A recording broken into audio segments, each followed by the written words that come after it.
Alright, here I am on the first step. The first step is just to try and get everything to fit, figure out where everything's going to go on the dirty section and how to solder everything. This is challenging. There is incredibly tight tolerances. So if we look on their guide, they're using their own stuff and it fits fairly well. Their power distribution board's a bit smaller because it actually just goes right into those center holes. And their ESCs look like they are much tighter too when it comes to the wires coming out. But these Afros are giving me a bit of a challenge trying to figure out how I'm going to mount everything. So what I'm actually going to end up doing is these ESCs are going to be soldered to this side, and the ESCs that go on over here will be soldered over there.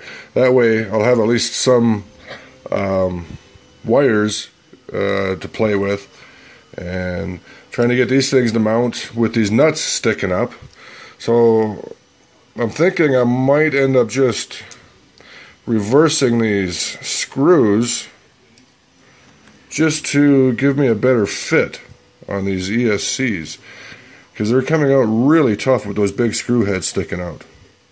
Really tough. So yeah, that's a very big challenge, and these are very stiff. The shrink wrap and the wires coming out are very, very stiff, so it's hard to get them to fit over the nuts to make everything fit well.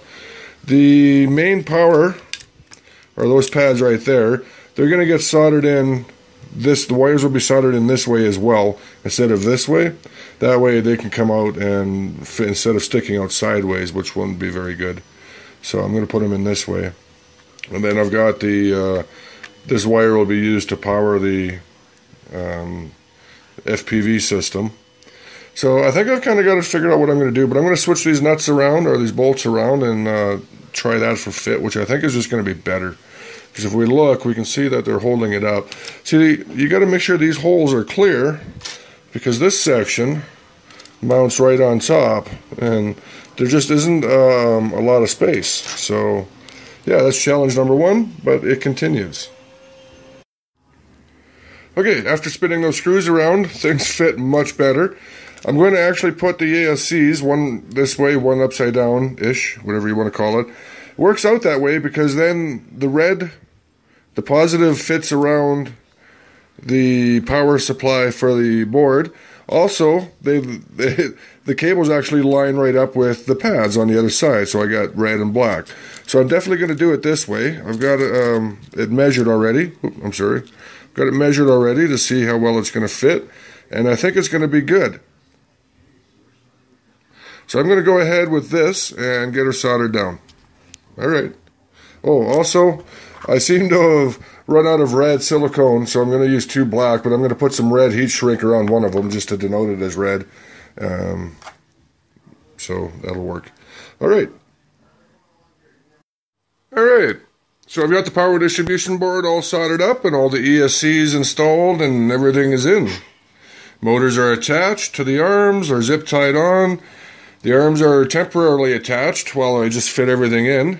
You can see there's a big mass of wires in the middle. It's okay. I left these, the leads off of the ESCs a little long, thinking that would be a good thing. It might not have been. I wish I'd made them about like a centimeter shorter, but whatever. Everything fits. Sorry if I keep going out of focus there. So these ESCs are soldered to this side of the board. These ESCs are soldered to this side. As you can see, I got the wires. It was easier to do that way rather than try and have these two wires soldered to the board, like right there. That turned out to be easier. I've got the main power wires and the where is it? Oh, it's right there. This wire here will be powering the FPV system. They're soldered this way on the board rather than this way from the outside in. And yeah, that's it. So the next step is to just simply attach the top section and bolt it all together. So that's the end of the power system and the motors. I'm going to end this part 3 of the video right here and get this up. One other thing I'll quickly show you is I just printed out a new mount for the Free Sky transmitter, or for the Free Sky receiver antennas. This will be the mount for it. What is it? There we go. This is a cover that goes on here. I'll show you all that later. So there it is. Excuse me.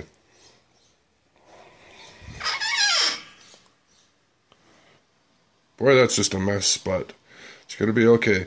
Now, I either got lucky and all the motors are wired correctly, or I didn't get lucky and all of the motors are wired backwards. So it's one or the other. Either they're all going to spin correctly or they're all going to spin in reverse, in which case I'm going to have to take the whole damn thing apart, undo all of these tapes, bits, and just, oh, that's going to be annoying.